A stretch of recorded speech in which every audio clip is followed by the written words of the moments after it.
À l'heure où je vous parle, la vague épidémique semble bien derrière nous et c'est heureux pour notre liberté, pour nos relations, pour la vie même.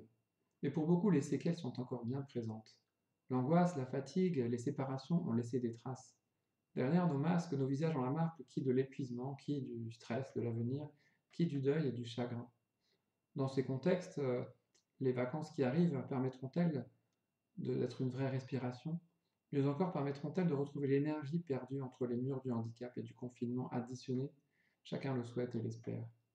Pour beaucoup de ceux qu'on appelle les aidants, le répit est une urgence dont nous devons avoir collectivement conscience. Il faudra que les pouvoirs publics s'emparent plus fortement de ce sujet en trouvant des solutions au plus près des personnes.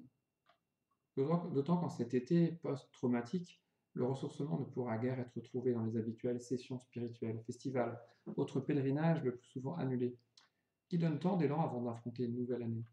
Encore une fois, il nous faut nous adapter, accepter des renoncements, tirer le meilleur parti de ce qui est possible en famille ou entre amis.